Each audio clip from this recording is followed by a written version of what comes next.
Now, and your two questions are interlinked because we need to take all the experiences, all the new technology, all the innovation from Ukraine and to put it in our own rearming idea. Is there going to be any discussion about the gut of Attila? Huh? Is there going to be any discussion about the gut of Attila and what happened tonight? No, we are going to talk today about our own defense and deterrence, and we are going to talk about migration, how to control our own borders, and I guess we will also talk about economy and competitiveness. Thank you.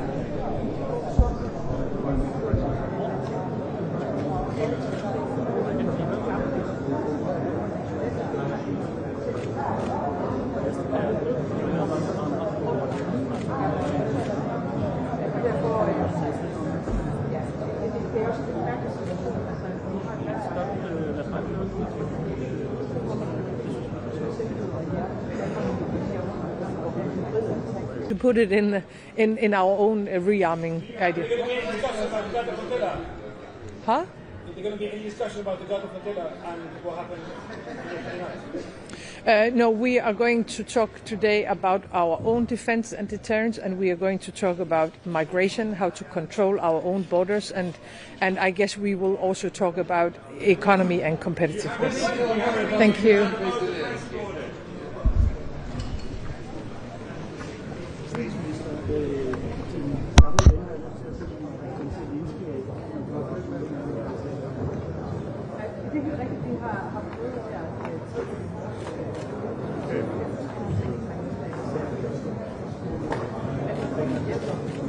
Because we need to take all the experiences, all the new technology, all the innovation from Ukraine and to put it in our own rearming idea. Good morning, and first of all, welcome once again to Copenhagen. So the rest of the day we will be seeing the European political family and of course the threat from Russia, Europe's security situation, our need of rearming ourselves is number one discussion, including Ukraine.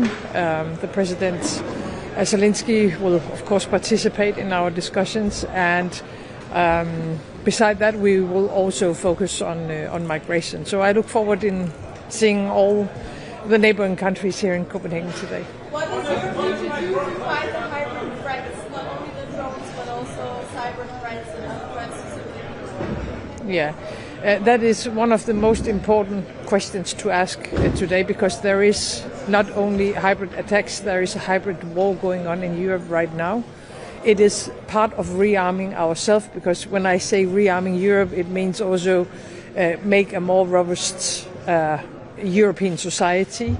I think we have to focus, of course, on the cyber attacks and the risk of sabotage and anti-drone capacities, and therefore it was good that we had discussions with the European Union yesterday about building a kind of a drone wall that can be used, of course, especially when it comes to hybrid war. What should Europe learn from Ukraine here?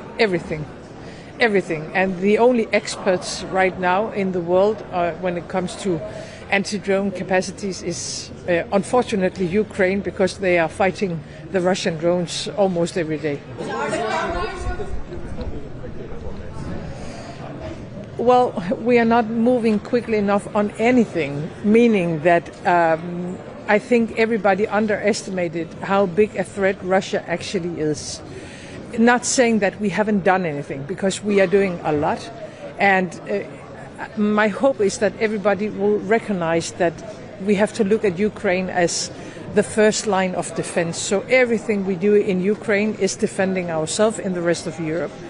So we are doing a lot, but we have to speed up and we have to scale up. I would say that 2035 would be too late when we are talking about rearming Europe. We have to be able to defend ourselves totally, I would say, at 2030.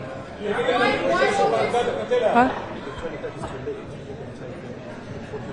I think 35 is too late. I think 2030 should be the fixed point, but not meaning that we can wait until 2030, meaning that we have to do everything possible now. And your two questions are interlinked because we need to take all the experiences, all the new technology, all the innovation from Ukraine and to put it in our own rearming idea. Is there going to be any discussion about the Gulf of Attila? Huh? Is there going to be any discussion about the Gulf of Attila and what happened on the 29th? No, we are going to talk today about our own defense and deterrence, and we are going to talk about migration, how to control our own borders, and I guess we will also talk about economy and competitiveness. Thank you.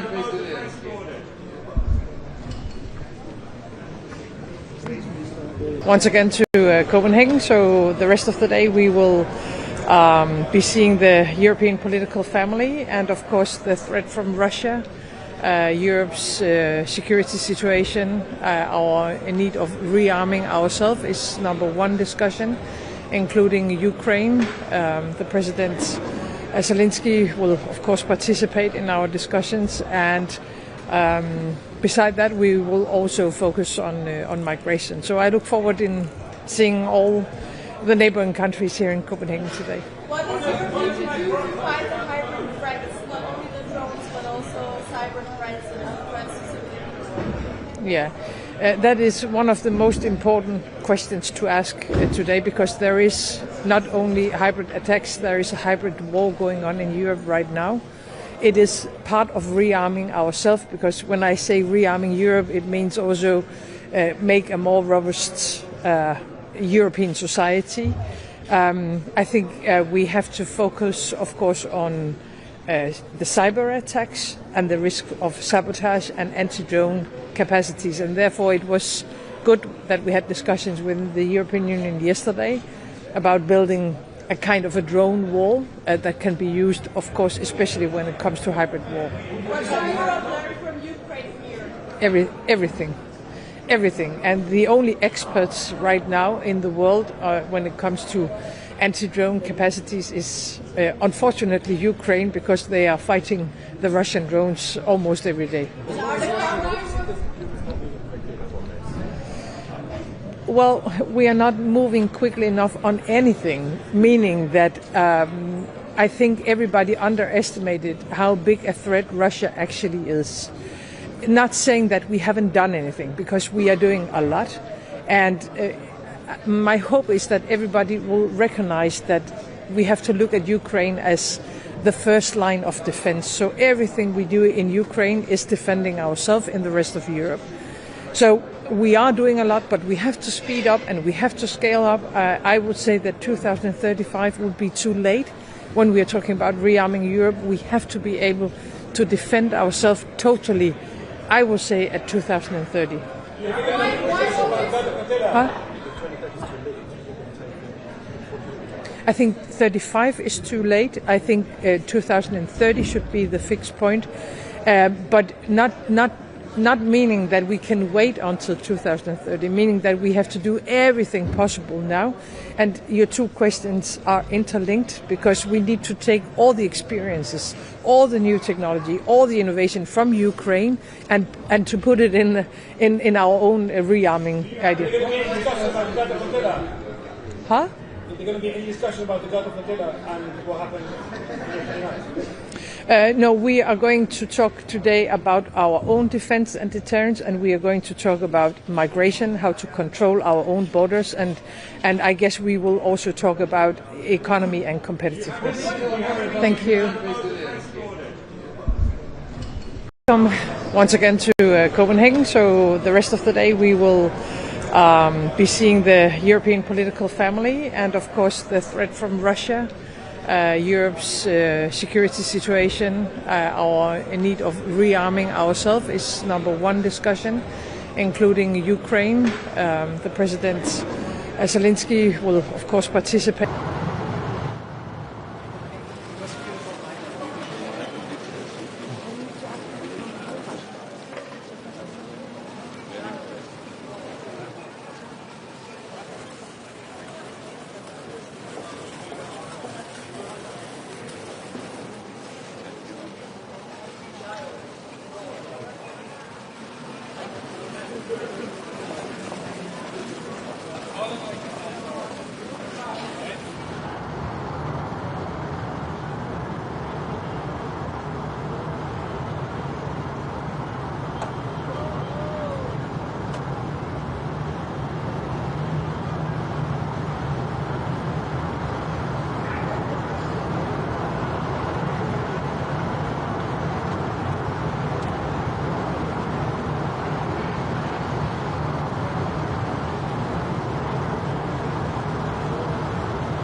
I say something coming from a small country?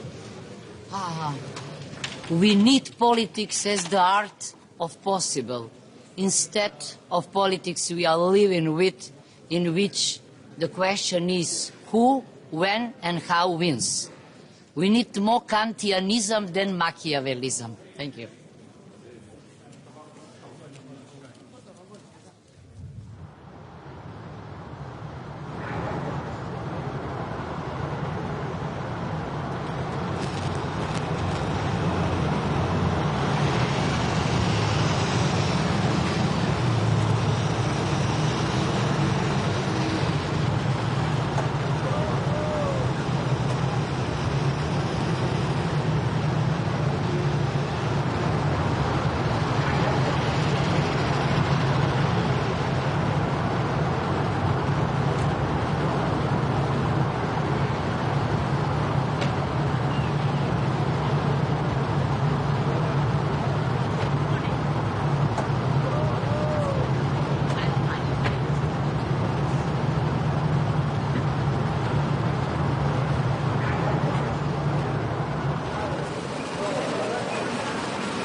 Wait until 2030, meaning that we have to do everything possible now.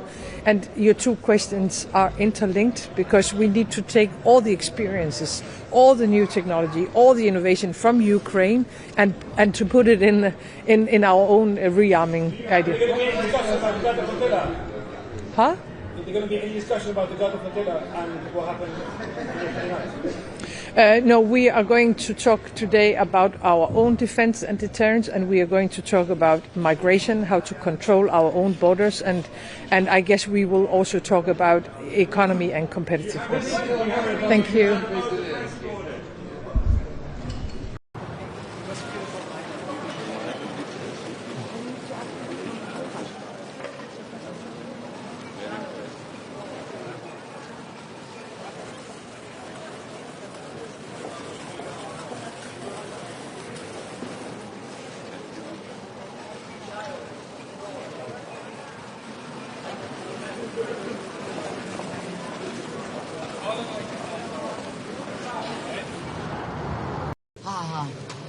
We need politics as the art of possible, instead of politics we are living with, in which the question is who, when and how wins.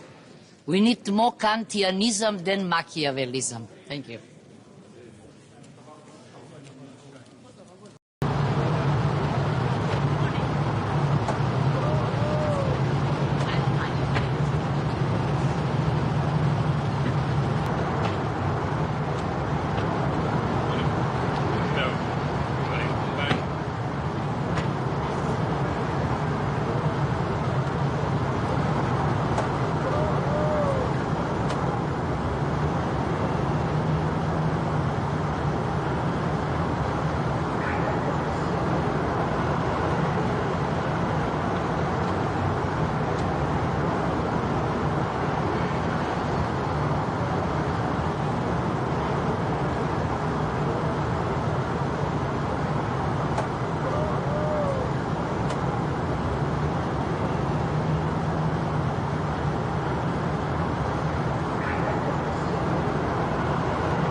Morning.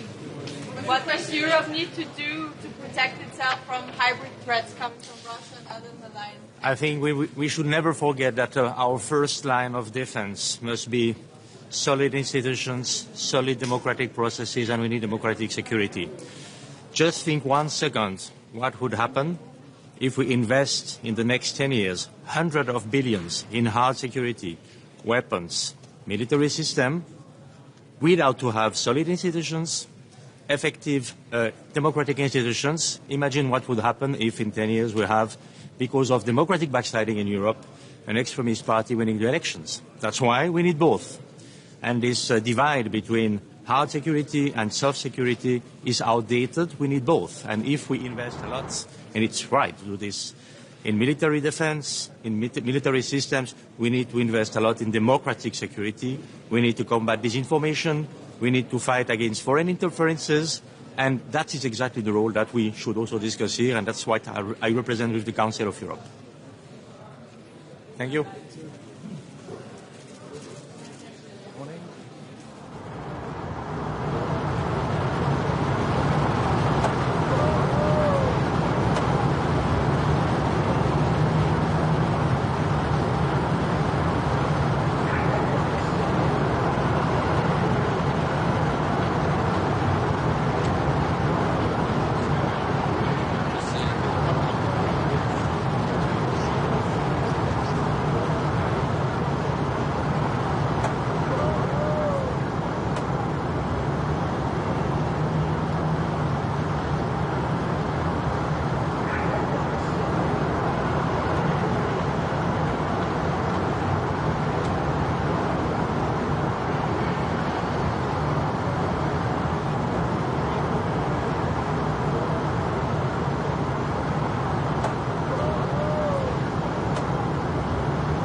Morning. Is a big part of this meeting about European leaders all sort of holding hands together and moving towards a more hardline policy on immigration together? Well, yes, we're certainly discussing illegal migration and looking at what further options we can take together. Obviously, I've always argued that working with other countries is always a stronger response. So we're looking at a number of options there. There's a big appetite for it, a number of countries wanting to work with us on what more we can do. So we'll be looking at that. There is also then obviously the question of Ukraine and how we put in more support for Ukraine, put pressure on Putin. So it'll really be migration and Ukraine will be the two dominant issues in the discussions today. Prime Minister, can I just ask, do you have any reaction to the BBC's investigation into the Metropolitan Police? I've not yet seen the footage, but I've had it described to me, and it's shocking. And I'm glad the Commissioner is responding. He needs to be very robust in his response. Thank you. Prime Minister.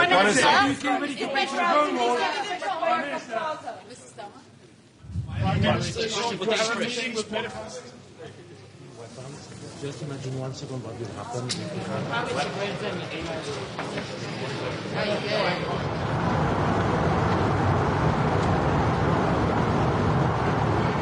We'll sing this summit.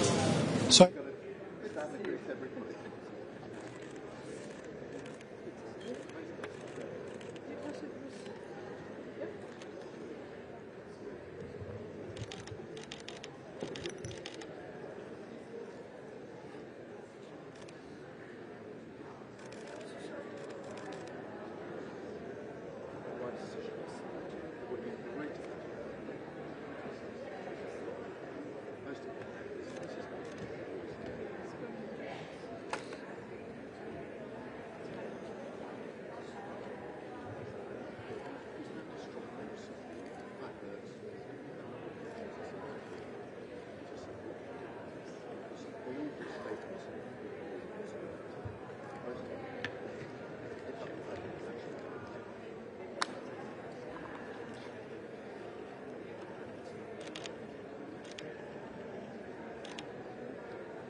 Yeah, we're going to have one. I'll see you.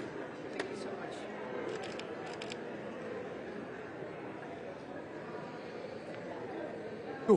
But once again, as I said, this is also a great opportunity for the country like Montenegro to call, especially for the EU leaders, to finish the front running and to come to an end of the process. Montenegro has started its negotiations back in 2012, so almost 15 years of negotiations. We are a small country, we are a member of NATO, we are fully aligning our foreign policy with the one of the EU. We are already using the euro, we are the most advanced institutionally candidate country, and we have set a very clear target. Montenegro to become the member of the EU as a 28th member state by 2028. I think this is what I'm gonna call today, and especially when it comes to the drafting of the accession treaty. I believe that would be a signal not only for Montenegro but for all the candidate countries that the accession process is real, that there is a light at the end of the tunnel. The region of the Western Balkans is increasingly facing hybrid threats from Russia and other state actors as well. What can the partner countries do here together with the EU to better prepare against those cyber attacks and other hybrid attacks? Well, there are countries within the Western Balkans that are part of NATO. That is Montenegro. Montenegro has become the part of NATO back in 2017, and as you can imagine, NATO is the best possible security umbrella for the country like Montenegro. Naturally, we wouldn't be able to face many of the challenges on our own, and this is why NATO, but also the partnership with a number of countries within the EU is very important for us. Thank you very much.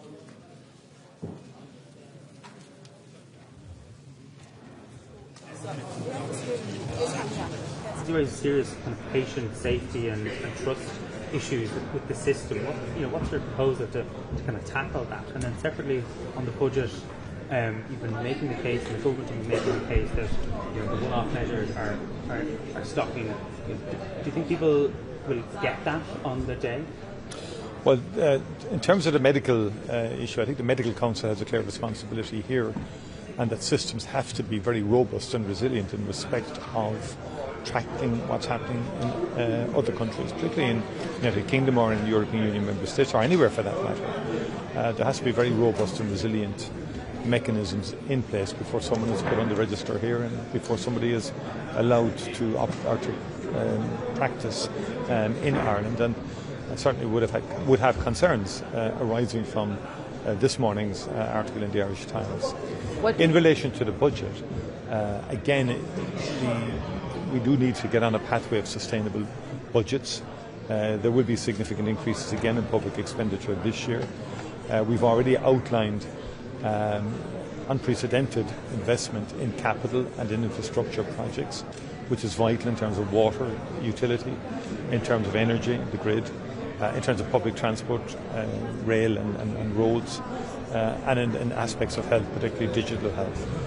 So there's huge investment going in, and will be. But yes, we are pivoting more towards capital investment because that is necessary because of the increase in our population and also the necessity to catch up infrastructure-wise in the country. That said, current expenditure will grow, but we are endeavouring to create a sustainable pathway in terms of public finances into the future. That is important also. What do you think the Danish government... Politicising the defence forces, proposing a photo with defence forces chief for including members of the force in video clapping him during a 10K run. Has he made a mistake? Does he make mistakes? Are you worried about that? And can I also ask you about a story last evening that suggests that Catherine Connolly attempted to hire someone who had just got out of jail for a gun offence conviction? I think that latter one is very serious in terms of someone who apparently, from the journal article, had served 4.5 years in prison for possession of firearms, and also a member of an organisation that did everything to undermine the Irish peace process. That would indicate a very serious lack of judgment, and I think Catherine Connolly needs to clarify that in its entirety and be fully transparent in respect of it. But it is a very, very serious issue as far as I'm concerned, and I think most people would be, given the circumstances as reported by the journal yesterday. that was, in terms of the photograph, I mean, those issues can happen accidentally, and I don't think there was any attempt in any way to politicise. It was taken down very, very quickly, and these things happen in the course of these things. I think you're overplaying it, quite frankly. Absolutely. This campaign is going well received on the ground and getting a good response, and we're very happy with the responses getting across the country. What do you think the Danish government should do about the drone attacks here in this country? I think the Danish government is handling this very sensibly in our view. Obviously, as I said earlier, the discussions yesterday centred on what is emerging as a very broad pattern of behaviour, and the member states yesterday are in no doubt in terms of the broader issue and the recklessness of it. I would like to make 3 points. That first of all, first of all, today's focus is on Ukraine and European security. For us, it's quite clear, which is also obvious, that Russia is the one who escalates in NATO territory and also in Ukraine. Russia must be pressured to the talks and peace. Something that is politeness for us is weakness for them. Second is to increase the pressure. That means new sanctions package must be strong, concern energy, everything else, and also dealing with shadow fleet, which is also an environmental problem, and getting fresh cash to Putin. It's estimated that it's a little bit below half of his war chest is coming from shadow fleet. So this is a big problem to having this kind of shadow fleet going.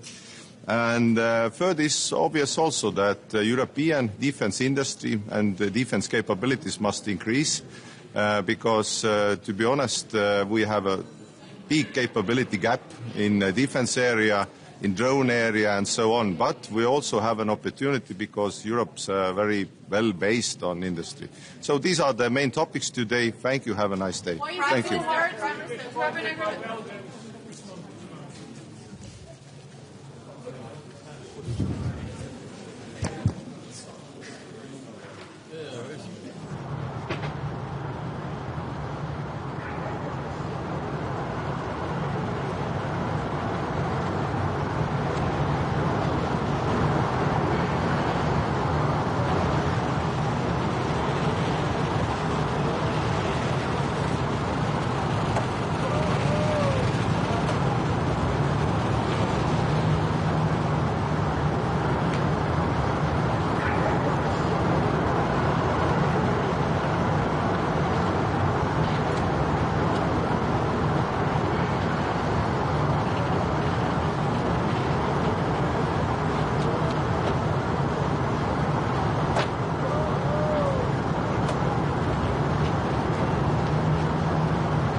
ჩვენი მონაწილეობა ამ სამიტში და ის შესაძლებლობებს.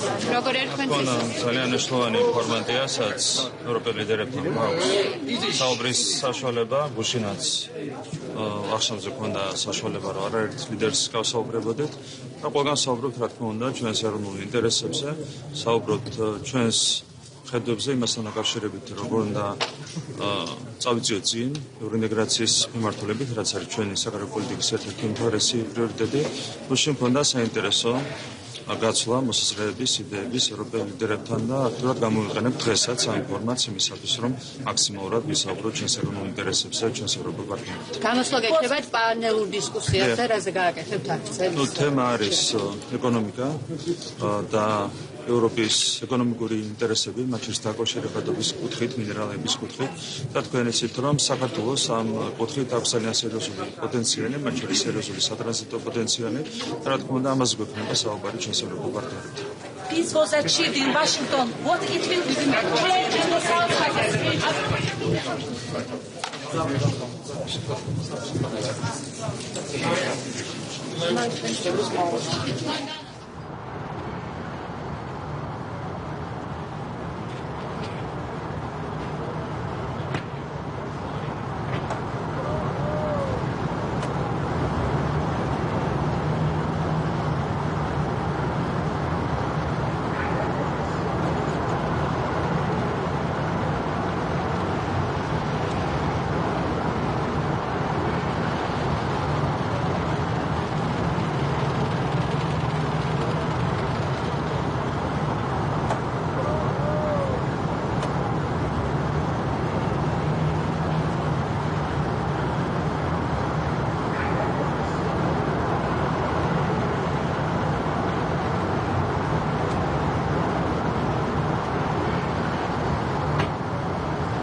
Ce ați discutat ieri și dacă ați prezentat și dosarul anulării alegerilor? Da. Ieri a fost Consiliul European, deci liderii celor 27 de țări din Uniune, și discuția a fost pe apărare. După cum știți, există mai multe programe de finanțare, dar acum ne ducem către un plan de acțiune. Și asta a fost discuția. Iar azi o să fie o reuniune a statelor europene în Uniune sau nu, da? Cu o adunare plenară și în cadrul ei mai multe discuții, una pe Republica Moldova imediat după alegeri, una pe droguri și una pe dezinformare și pe influență rusă, și în cadrul acestei discuții o să prezint materialul pe care Procurorul General l-a prezentat public. Și în afară de asta o să mai avem întâlniri bilaterale cu prim-ministrii din Suedia, din Belgia și din Armenia. Ăsta e programul zilei. Din dosarul pe care îl veți prezenta, care sunt concluziile? Influența Rusiei? Da, este cel pe care l-a prezentat Procurorul General acum 2 sau 3 săptămâni și care, bun, el ia el ia și finanțarea, ia și încercările cu gruparea Potra de a destabiliza, dar cel mai important este partea de influență pe rețele sociale, cu acel mecanism pe care vi l-a prezentat Procurorul General, cu 3 etape, site care se duce într-un alt site care aparent este, cum să zic, legat de viața curentă, medicina alternativă, în care găsești o știre surpriză pe care te duci, faci click, te duci într-un alt site și de acolo te duci într-un site clonă al unei televiziuni cum e a dumneavoastră sau în orice caz un site foarte respectabil și se pare că știrea aia chiar e adevărată. Deci asta este una și după aceea modul în care a operat pe TikTok astfel încât Georgescu, hashtag-ul Georgescu să fie foarte sus în topul mondial. Prezentați și soluțiile pe care le-ar putea avea. O să fie o discuție despre o să fie o discuție despre ce face fiecare pentru a combate asta. A fost o solicitare a partenerilor să prezentați acest raport sau e inițiativa României să împărtășească? E inițiativa noastră, da, pentru că a fost o întrebare și acum avem răspuns. Despre zidul dronelor, acea idee de a constitui un zid al dronelor în restul Europei, țările de plată estică, a discutat? Da, a fost multă parte din discuția de ieri a fost pe subiectul ăsta, da. În ce constă?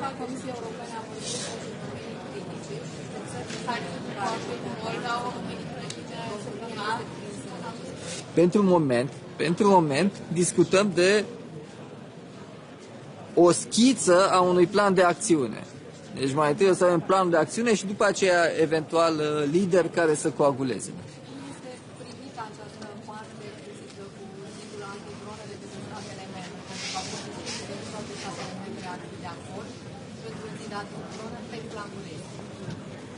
Da, există nuanțe în discuție, dar deja nu mai este o chestiune de vecinătate cu Rusia, pentru că ați văzut evenimente care s-au întâmplat la aeroporturi care nu am văzut drone care au parcurs din Rusia sau din Belarus până la respectivul aeroport. Deci este o amenințare cu care ne confruntăm în momentul ăsta și chiar dacă au fost nuanțe pe discuția asta, se merge pe conceptul ăsta de zid antidron. Presupune să ia România pentru constituirea... Nu. Aici a fost o discuție politică care s-a dus în ultima ei parte și pe partea de finanțare. Pe chestiunea operațională sunt miniștri de apărare care se întâlnesc mult mai des decât se întâlnesc liderii țărilor. În câteva luni. Mulțumesc. Sorry? We had only one and we tried, didn't keep it. But if we will have another ones, yes.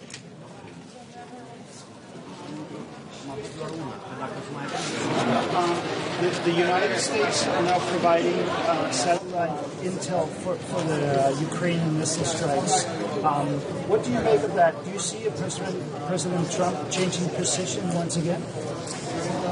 I think, we all know that at the end of the day that whatever happens in Ukraine has to be with the support of the U.S. And I think everyone here in Europe has looked positively towards any such developments from President Trump. So I'm going to say I'm positive moving forward, yeah. But is it a new president, you think? New president? Okay. What a new position for the president. I think we have definitely seen positive developments from the U.S. in the last days. So I'm hopeful. Yes. Thank you.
Very good. Good morning, and I'm happy to be here. I want to thank Denmark for organizing this. I think it is now 7th European political community.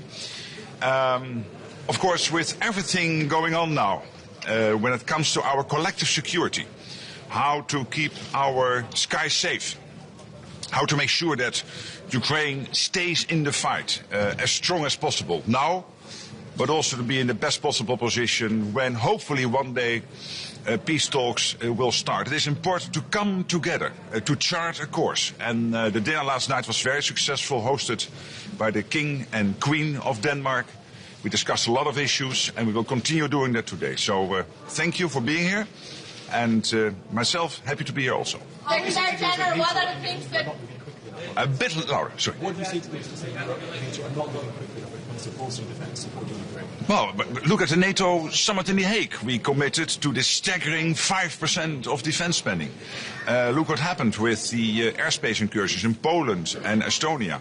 We reacted as NATO and also Poland and Estonia as allies exactly as we and they are supposed to do, which is to take out the threat, assess whether the threat was at such a level that more had to be done or that we could escort, in the case of Estonia, the airplanes out of Estonian airspace. So this is exactly what we trained and prepared to do. The Russians know this, and it was important that we showed it worked. Secretary General, what can... No.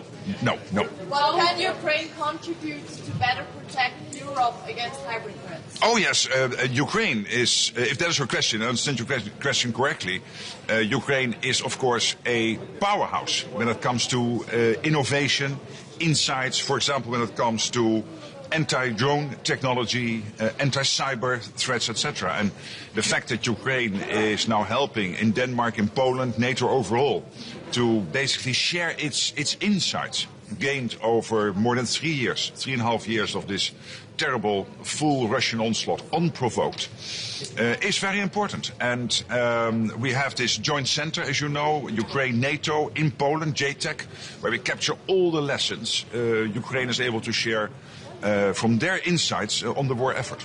How do you think the Danish government... intelligence with Ukraine in order to hit targets? We never speak about intelligence. How is the EPC format still relevant when there are so many different countries, even countries like Georgia, were close to Russia? You exactly gave your answer to that question. And the answer to the question is, it is exactly the strength of the EPC that in addition to the NATO summit, in addition to the European Council meetings with the 27 EU leaders, that we have this format to come together, to chart a course, but also to dialogue in bigger and smaller formats. Final question. Yes. Do you think the Danish government has prepared itself enough for the threat from Russia? Absolutely. I have the highest confidence in Denmark. You are really leading the pack when it comes to defense spending, when it comes to making sure that Ukraine is in the best possible position, to defending yourself. So yeah, my answer is yes. Thank you so much. What are your responsibilities with the drone war?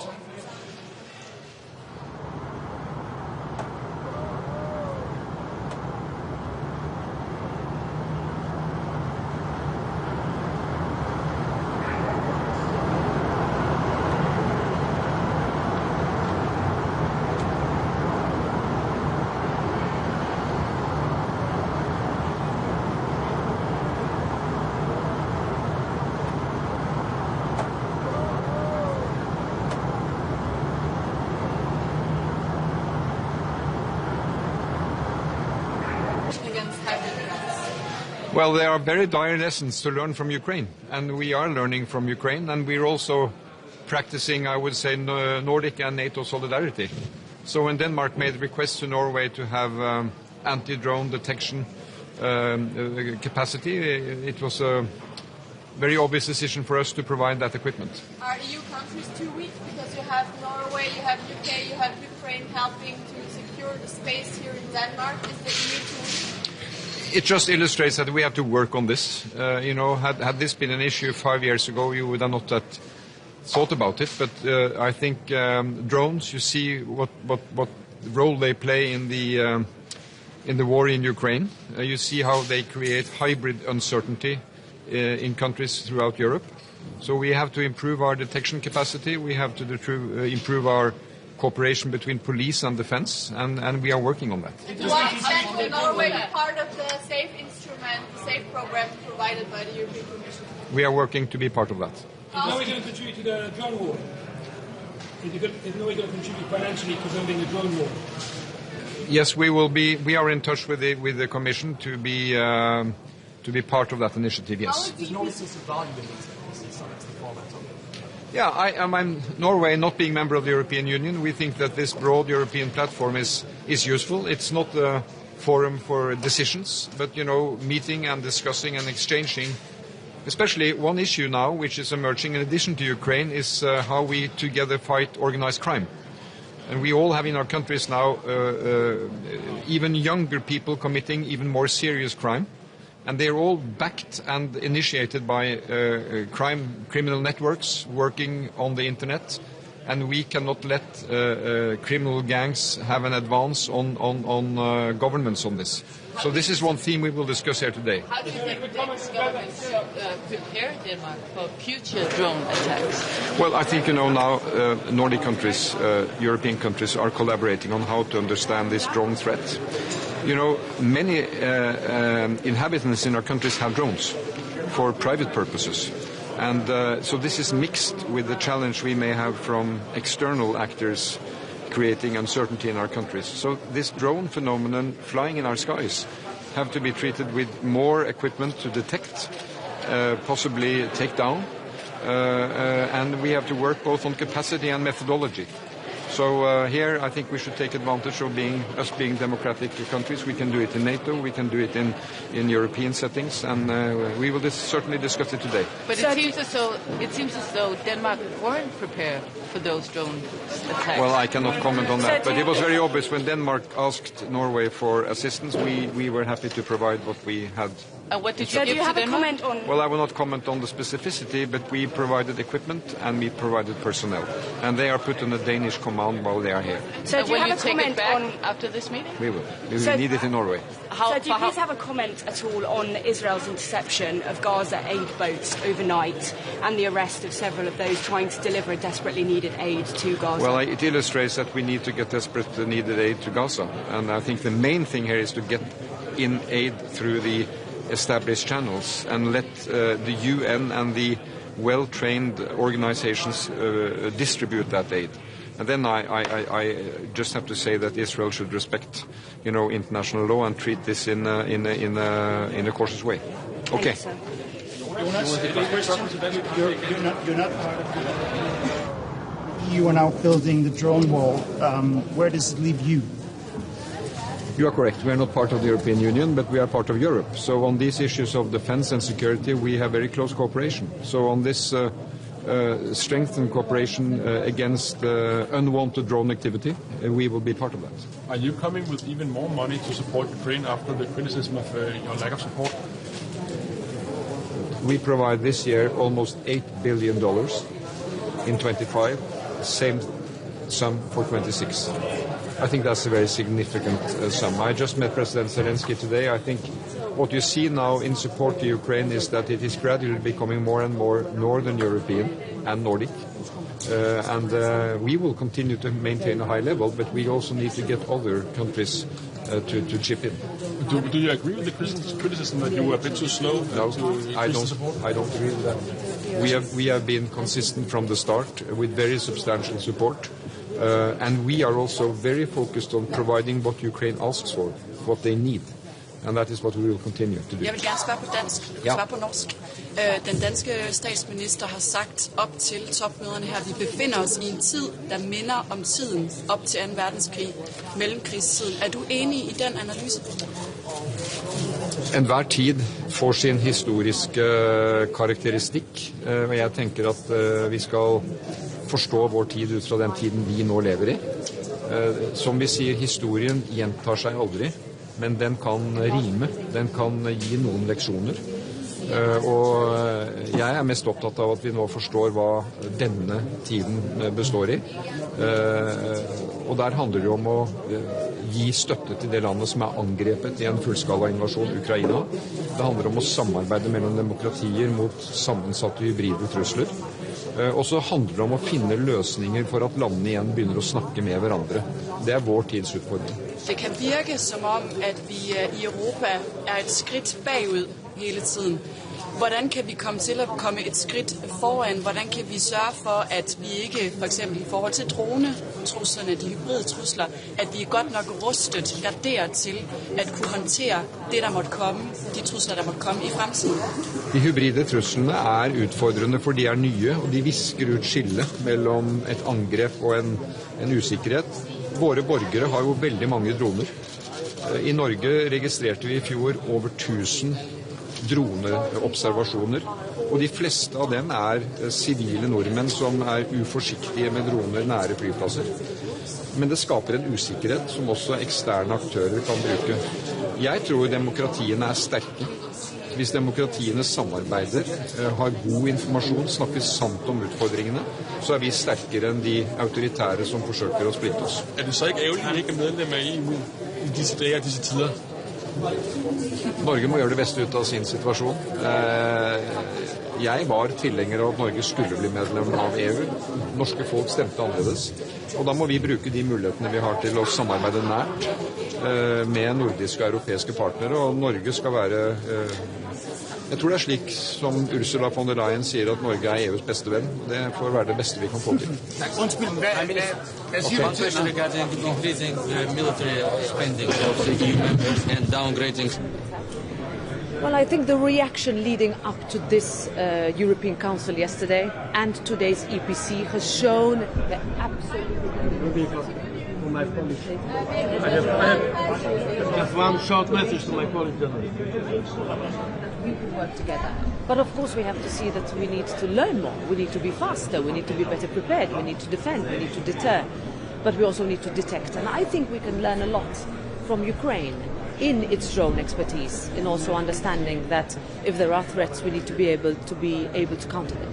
Yes, but shouldn't you have known, you mentioned yourself, Ukraine, that's been going on. Mówiono o tym, co dla Polski jest tak ważne od wielu miesięcy i związane jest z wojną w Ukrainie, ale przede wszystkim zagrożeniami, które bezpośrednio dotykają Polski ze strony naszych agresywnych sąsiadów, Rosji i Białorusi. To nie są przyjemne tematy, jak się domyślacie, ale mam jako polski premier satysfakcję, że ten polski punkt widzenia na temat znaczenia obrony wschodniej flanki stał się już powszechnym punktem widzenia. Już nikt nie kwestionuje tego, że nasza wschodnia granica z Rosją i Białorusią jest granicą całej Europy, całego NATO i że wszyscy muszą wziąć na siebie odpowiedzialność, także finansową, organizacyjną, za ochronę naszej wschodniej granicy. I dlatego oczywiście my jesteśmy realistami i ja uprzedzałem naszych partnerów, że my nie mamy jakichś oczekiwań, że powstanie na przykład ściana dronowa, czy ten mur dronowy na naszej granicy, który w 100% wyeliminuje jakiekolwiek zagrożenia. Pojawiły się głosy, na przykład kanclerz Merz mówił, że on uważa, że ta idea drone wall nie gwarantuje nam 100% skuteczności. Moja odpowiedź była bardzo szczera i dość, powiedziałbym, tak brutalna w swojej szczerości. Jeśli ktoś będzie szukał 100% metod, 100% gwarancji bezpieczeństwa, to niczego nie znajdzie. My musimy dzisiaj jako NATO, jako Europa szukać metod maksymalnie zwiększających nasze bezpieczeństwo. I te inicjatywy, o jakich rozmawiamy i jakie de facto zostały przyjęte, niezależnie od głosów sceptycyzmu czy ostrożności. A więc drone wall, czyli ten mur dronów, który ma wielowarstwowo chronić naszą granicę przed naruszeniami przestrzeni powietrznej, przed aktami agresji i Eastern Flank Watch, czyli system patrolowania wschodniej granicy Europy. To będzie się wiązało w przyszłości z nakładami, z inwestycjami, także w nowoczesne technologie. Polska de facto zaczęła to już robić, ale dla mnie jest ważne, że staje się to wspólnym zadaniem i wspólnym obowiązkiem dla całej Europy. Czy Francja i Niemcy odebrały to jako konkurencję dla ich projektu takiej tarczy europejskiej? Ten mur dronowy, to spotkało się z tego powodu z oporem? Nie. Nikt w ten sposób tego nie formułował. Jak Państwo wiecie, jest sporo tych inicjatyw multilateralnych czy bilateralnych, które grupuje po kilka państw na rzecz obrony tej przestrzeni powietrznej, tej europejskiej kopuły. Pierwszą taką inicjatywą była inicjatywa, jaką zaproponowałem Francuzom i Niemcom w 2014 roku, kiedy zaprosiłem kanclerz Merkel i prezydenta Hollanda wtedy do Warszawy w czasie pierwszej agresji rosyjskiej na Ukrainę, żeby robić taką europejską tarczę powietrzną czy kopułę, przynajmniej w tej części Europy, i wtedy bez reakcji. Trochę udawali wszyscy, że tak, ale de facto nie podjęto żadnych działań. Niecałe 2 lata temu zaproponowałem wspólnie z greckim premierem Mitsotakisem, wysłaliśmy taki wspólny list do wszystkich liderów, aby poważnie pomyśleć o paneuropejskiej obronie przestrzeni powietrznej. Reakcja była już bardziej, powiedziałbym, konkretna i pozytywna, ale dopiero tak naprawdę to bezpośrednie zagrożenie prowokacjami rosyjskimi chyba obudziło resztę Europy i dzisiaj nikt tego nie kwestionuje. I nikt nie kwestionuje tego, że ta polityczna odpowiedzialność spoczywa na wszystkich. Natomiast wiecie, będzie konkurencja. Jeden ma jakiś biznes, jeden ma jakąś swoją produkcję, jeden kraj jest bardziej zaawansowany. Każdy będzie myślał o tym, żeby chronić bardziej swoją przestrzeń. Ja to wszystko rozumiem, ale z naszego punktu widzenia to, co jest ważne, że wszyscy wiedzą, że wschodnia flanka jest odpowiedzialnością wszystkich, także Niemców i Francuzów. Tego nikt nie kwestionuje. A co dziś? Jakie najważniejsze zadanie na tę europejską wspólnotę polityczną? Jak wiecie, cały czas też i to w kuluarach ta dyskusja była prowadzona również, w jaki sposób wesprzeć Ukrainę po oświadczeniu prezydenta Trumpa, które wszyscy czytamy mniej więcej tak samo. Ja o tym też już informowałem, że z jednej strony ta zmiana nastawienia na bardziej, powiedziałbym, proukraińskie ze strony prezydenta Trumpa daje powody do optymizmu, że to wsparcie dla Ukrainy będzie coraz intensywniejsze. No, ale też wszyscy wiemy, że nie od dziś Ameryka oczekuje dużo większej aktywności też finansowej Europy. Więc nie oszukujmy się, jeśli chcemy, żeby Ukraina dalej trwała w oporze przeciwko Rosji, a Polska jest krajem, który przede wszystkim powinien dbać o to, żeby Ukraina była w stanie dalej bronić się przed Rosją, to musimy także umieć zorganizować masywną akcję finansową. Znaczy, mówiąc krótko, jeśli mamy kupować, a tego oczekuje nasz amerykański partner, jeśli mamy finansować broń amerykańską dla Ukrainy, to trzeba to zacząć organizować. O tym też rozmawiałem z przywódcami i sekretarzem generalnym NATO. Jeszcze jak pan premier skomentuje kwestię przedłużenia do kwietnia kontroli na granicy z Niemcami? Cały czas jest zagrożenie przepływu migrantów? Zdecydowaliśmy się na wprowadzenie kontroli na granicy z Niemcami ze względu na te przypadki przekierowywania. One nie były liczne, ale jednak bardzo irytujące i budziły wiele emocji także po naszej stronie. Przesyłania migrantów, tych nielegalnych migrantów na polską stronę, więc to się skończyło. Mamy tutaj pełną jasność. Jak wiecie, metoda, jaką przyjęliśmy, ona była nakierowana na to, aby wyeliminować tę przepychankę na granicy dotyczącą właśnie nielegalnych migrantów. Ta sprawa została właściwie już załatwiona. Znaczy, mówiąc ludzkim językiem, Niemcy nam już nie mogą przesyłać niezgodnie z przepisami żadnego, nawet pojedynczego nielegalnego migranta. Więc tę sprawę udało się załatwić. Natomiast te kontrole nie są jakoś przesadnie uciążliwe z punktu widzenia normalnego ruchu. Bardzo o to zadbaliśmy. Rozmawiałem o tym z kanclerzem Merzem, żeby obie strony robiły to w taki sposób, żeby to w możliwie niewielkim stopniu dotknęło przede wszystkim ludność po obu stronach granicy, dla której przekraczanie granicy jest czymś codziennym. I wydaje się, że ja nie mam sygnału, żeby to jakoś dramatycznie wpłynęło na losy ludzi mieszkających po obu stronach granicy. Także tak, będziemy nadal korzystać z tej kontroli, żeby już nie wrócił ten mechanizm przesłania do Polski migrantów. Czy rozmawiał pan z Viktorem Orbanem, który publicznie pana skrytykował przed szczytem, że pan próbuje wciągnąć Unię także w wojnę z Rosją? Jeśli chodzi...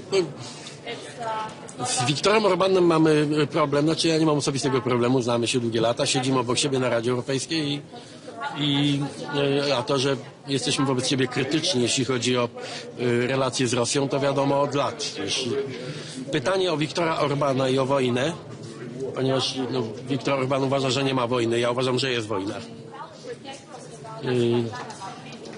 Pytanie prawdziwe to nie jest to pytanie, czy jest wojna, czy nie ma wojny. Pytanie to prawdziwe jest, kto w tej wojnie jest po czyjej stronie. Bo wojna to jest coś czarno-białego. Jak jest wojna, tak jak jest wojna między Rosją a Ukrainą, to pytanie brzmi, po czyjej jest tej stronie. I wiadomo, po czyjej stronie jest Polska, wiadomo, po czyjej stronie jest NATO, Europa i chyba wiadomo, po czyjej stronie jest Viktor Orban, niestety. Ale nie przeszkadzało nam to w normalnej rozmowie. To staram się w sposób cywilizowany rozmawiać z naszymi partnerami w Europie i ja umiem powstrzymać emocje. Czy jakaś reakcja polskiego rządu na zatrzymanie polskiego posła przez władze Izraela? Poseł Sterczewski. Oczywiście przyglądam się tej sprawie. Konsul generalny jest już w miejscowości Ashdod, a więc w tym miejscu, do którego Izrael skierował uczestników tego rejsu. Będziemy traktowali posła Sterczewskiego, tak jak każdego innego obywatela. Znaczy może liczyć na pomoc konsularną. Państwo polskie jest od tego, żeby opiekować się w trudnych, krytycznych sytuacjach każdym polskim obywatelem. Nie dlatego, że jest posłem, nie dlatego, że postanowił uczestniczyć w tej morskiej demonstracji przeciwko Izraelowi. To jest decyzja pana posła Sterczewskiego i moim zadaniem nie jest oceniać jego motywację, tylko zapewnić opiekę konsularną, tak jak każdemu innemu obywatelowi w tej sytuacji. Ale jeszcze raz przestrzegam wszystkich polskich obywateli, a posłowie powinni być tu szczególnie czujni, jeśli nasz MSZ apeluje o niepodróżowanie w miejsca krytyczne, bo to później rodzi konsekwencje, to dużo kosztuje, ewakuacja. To prosiłbym, żeby przestrzegać tych wezwań. Jeszcze pytanie o politykę krajową, o te doniesienia medialne odnośnie tego, że miałby pan być niezadowolony z poczynań ministra Kierwińskiego i działalności Służby Ochrony Państwa. Tam jakieś zmiany kadrowe miały nastąpić. Może pan to jakoś skomentować? Tak. Nie zajmuję się oceną działania służb. Ja nie narzekam w żaden sposób na ochronę, wzmocnioną ochronę w związku z niejasnym charakterem tego incydentu. Służba Ochrony Państwa staje na głowie czasami. Ja się czuję za bardzo chroniony, a nie za mało chroniony. No, zdarzają się czasami takie dziwne sytuacje, ale nie. Jak ja jestem z kogoś niezadowolony, przepraszam, nie chcę, żeby to zabrzmiało arogancko. Jak jestem z kogoś niezadowolony, to dziękuję mu za współpracę i proponuję komuś innemu to zajęcie, więc proszę, nie trzeba spekulować. Ja jestem tutaj bardzo konkretny w tej sytuacji. Prime Minister, are you satisfied with the outcome of the talks on the so-called drone wall yesterday? Sorry, what? Are you satisfied with the outcome of the talks about the drone wall yesterday? For me, it would be really important to have maybe more concrete decisions, also financial decisions. But this is the beginning of this process, and yes, I am satisfied because no one questioned the very idea of having this drone wall. Today you have at least a name for this initiative, but I am absolutely sure that this is just the first step. And some comments, some interventions, for example, there's a little bit skeptical opinion about effectiveness of this drone wall made by Chancellor Merz. I fully understand this intention. I mean, for me it would be also very important to have 100%. Nehéz nap volt tegnap, és a mai nap sem lesz könnyű. Lényegében minden javaslat, ami az asztalon van, az háborús javaslat. Adjunk több pénzt az ukránoknak háborúra, adjunk fegyvert az ukránoknak háborúra, gyorsítsuk fel a belépésüket az Európai Unióba. Szóval minden a háborúról szól. Szóval én úgy látom, hogy az Unió elhatározta, hogy háborúba megy. Ráadásul tegnap még be is mutatták a háborús stratégiát, hogy hogyan kell legyőzni az oroszokat. Hát borzongató, ez rossz Magyarországnak, szerintem rossz az Európai Uniónak, de a nyomás nagy. Szóval én úgy látom, hogy én a Fidesz elnökségének azt fogom javasolni, hogy indítsunk Magyarországon aláírásgyűjtés Brüsszel háborús tervei ellen. Mert minden erőnkre szükség lesz, hogy ki tudjunk maradni ebből a háborúból. A vétó kérdésében voltak társai, akik mennyire volt először is komoly ez a kérdés tegnap? I have no problem with our Western partners. It's more or less we think about this conflict. Maybe it's a bit too slow. That we are. Everything is a little bit too slow in Europe because we are very. It's not an authoritarian regime. The European Union has some political procedures. It means problems also. We are not as fast as I said, authoritarian regimes. In Russia, in Belarus, everything is simpler than in Europe politically. But I prefer our system anyway. Okay, maybe not fast enough, but at the end of the day, we will be the winners here. I am absolutely sure. To nawiązując do tego, że w ciągu tych 3 tygodni uda się ustalić tę mapę drogową, która ma być na szczycie w Brukseli, no przecież wczoraj rzeczywiście nie było ustaleń ani co do tej mapy drogowej. Tak. Nie taki był cel wczorajszego spotkania. Bądźmy też uczciwi wobec naszych wszystkich partnerów. Wczorajsze spotkanie miało charakter przygotowawczy, wymiany poglądów i dużo tematów poruszaliśmy, także zamrożone aktywa rosyjskie. Jest duży niepokój niektórych państw, szczególnie Belgii, jeśli chodzi o ewentualne prawne konsekwencje takiej decyzji. Ja tu nie narzucam się ze swoją opinią, my nie jesteśmy w strefie euro, Polski żadne negatywne konsekwencje bezpośrednio by tu nie dotknęły, więc nie chcę narzucać naszej opinii. Nasze stanowisko jest jasne, użyjmy wszystkich możliwych środków, a byłoby idealnie użyć rosyjskich środków przeciwko Rosji w tej wojnie, ale tutaj też kropla drąży skałę, musimy być cierpliwi, ale jakby się udało, ale teraz się nie uda. Prime Minister. Sorry, why do you... Victor. Prime Minister Orban. Victor, they want... Sorry, can I ask a question? They want picture together with... And to compare the idea, who's the threat right now in Europe? Who's the main threat against Europe right now? Provocation. No, it's the real question. Please, Prime Minister. The real danger, economic stagnation and losing competitiveness. This is the danger. Not Russia? Sorry. Not Russia? No, we are stronger than... guys. So we are stronger than Russia. Make some comparison and base your opinion on the facts.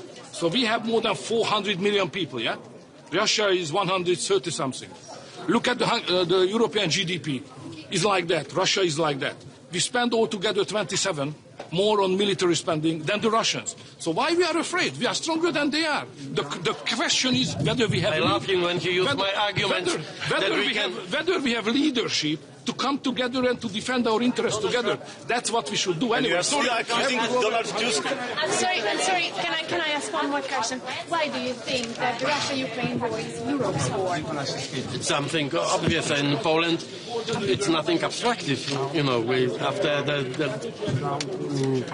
latest events in Poland, I mean, the violation of our airspace, this is something very concrete. And it's the Russian aggression against Ukraine is clearly also a form today political aggression, but it's more and more evident that sometimes it's also a kinetic action, like hybrid war, shadow fleets, violation of our airspace, violation of our border with Belarus. This is everything. We have some incidents, some very negative acts, every single day. And this is why, and of course, the possible consequences of this Russian victory will be dramatically dangerous for Europe and for the whole West. For me, it's something obvious. Yeah, this is also our war. It's in Poland. No one has doubts on this. Thank you. Thank you.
ahol szintén egyhangúság kell.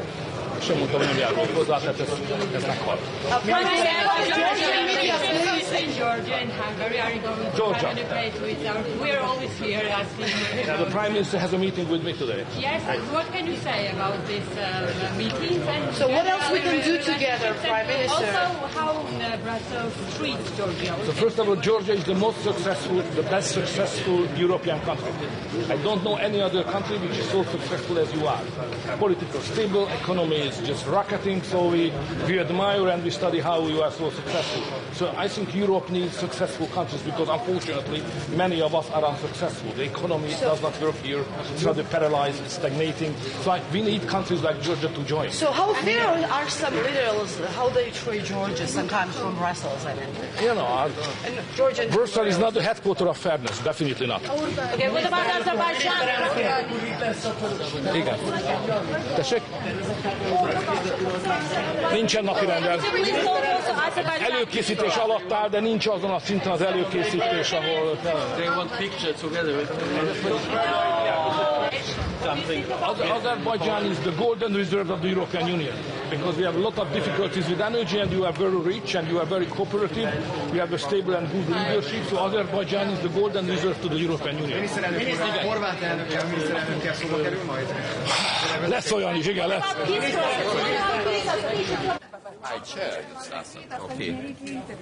Prezidente, vakar sakėt prieš eidamas į susitikimą, kad norit pajusti temperatūrą, kokia yra už stalo dėl įšaldytų Rusijos turto. Kokia ta temperatūra? Belgijos premjeras sako, kad vis tik tai reikia valdyti rizikas, yra rizikų privačiam sektoriui. Kaip jums pasirodė ta diskusija vakar? Iš tikrųjų, situacija yra tokia, kad Belgijos premjeras išvardina bent keletą punktų, dėl kurių jis mato, kad šitas klausimas yra problemiškas. Be kita ko atkreipia dėmesį ir į tai, kad Rusija bando koncentruoti mūsų vakarietiškus aktyvus ir pervesti pinigus į specialias sąskaitas tam, kad pasiruoštų tokiai kontrapriemoniai, tai yra europietiškų lėšų ir verslo investicijų įšaldymui Rusijoje. Na, žinote, tokiu atveju aš visada sakau štai ką, juk Lietuvos verslo ten beveik nebeliko, reiškia mums ir žalos padaryti neįmanoma. O tos šalis, kurios politiškai, retoriškai šnekėjo apie tai, kad reikia nubausti Rusiją, bet jų verslas toliau savo vykdė verslo operacijas, jos dabar atsidūrė tokioje pažeidžiamoje būklėje. Taip kad, taip sakant, medalis turi dvi pusės. Bet pats finansinis instrumentas, turint omenyje tai, kad karo kaina Ukrainai yra 100 milijardų eurų per metus, 50 milijardų Ukrainos ekonomika sugeba generuoti pati, bet 50 milijardų skylė, kurią turi padengti tarptautinė bendruomenė. Tai reparacijos paskolos yra vienas iš būdų to pasiekti. Dar kartą kartoju, kad tai nėra tiesioginis įšaldytų aktyvų paėmimas, tai yra aktyvų laikymas tam atveju, kuomet Ukraina nesumokės paskolos ar reikės naudotis paskolos grąžinimo garantiją, arba Rusija atsisakys mokėti reparacijas, tada, kai karas baigsis. Tai tiesiog apdrausta paskola, toks yra jos tikslas ir aš manau, kad viskas čia būtų tvarkoje, jeigu ne vis dėlto kol kas vienybės nebuvimas ES šeimoje. Šiuo klausimu kol kas vienybės nėra, bet tiesą sakant, aš nebūčiau toks pesimistas, nes aš matau tik tai, tokia viena šalį, kuri taip jau visapusiškai mato čia problemą. When do you think a drone war could be ready, and do you think the UK could be invited to participate in it?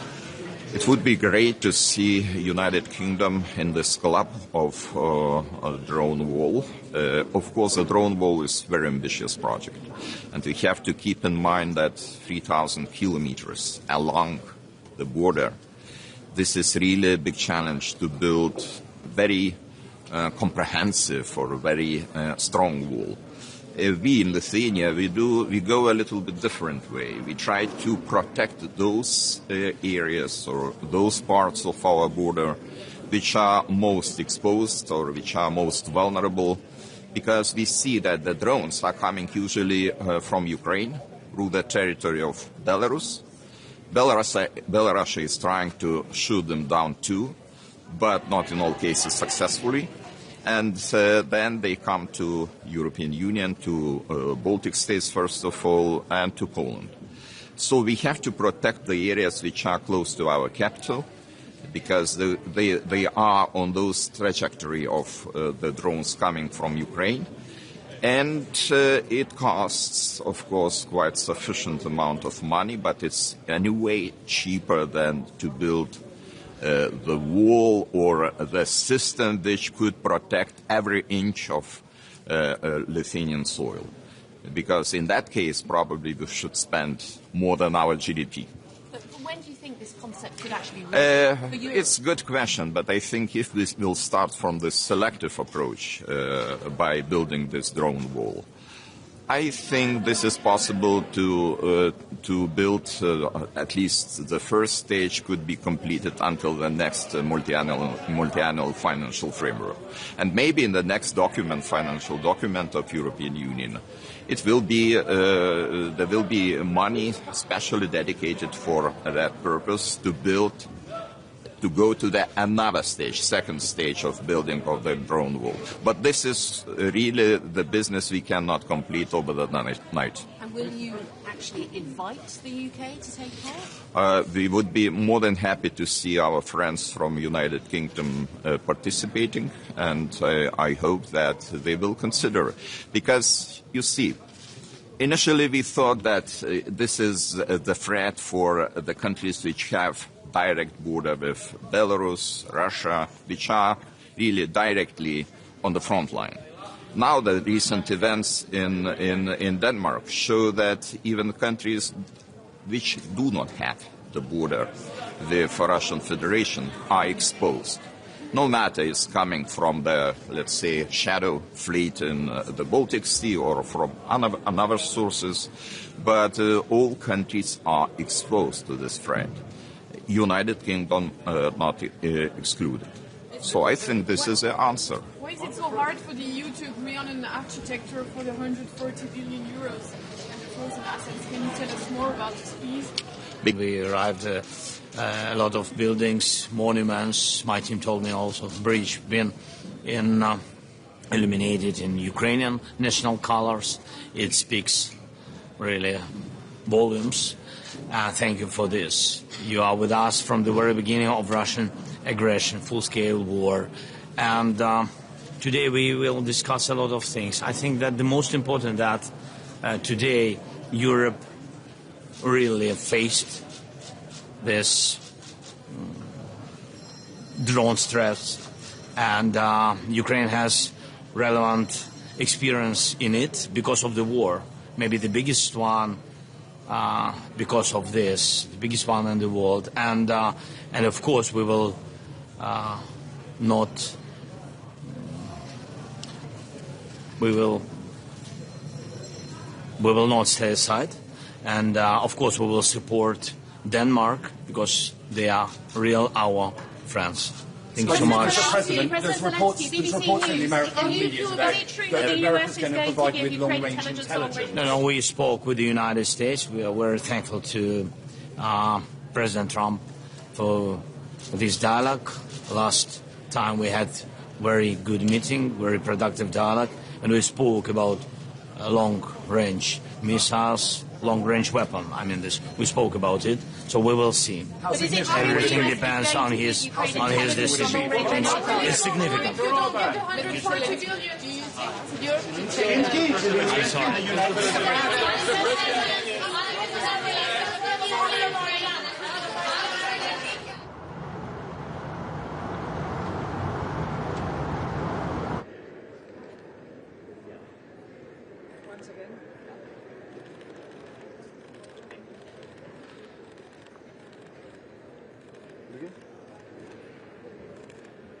And yep.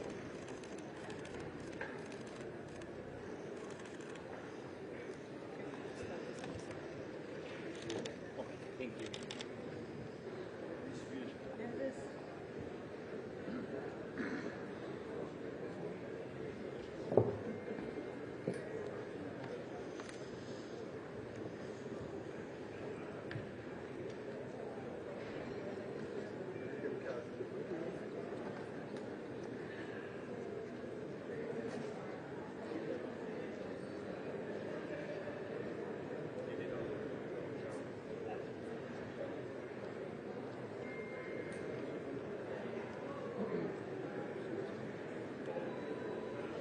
en nuestro continente, en nuestro proyecto común que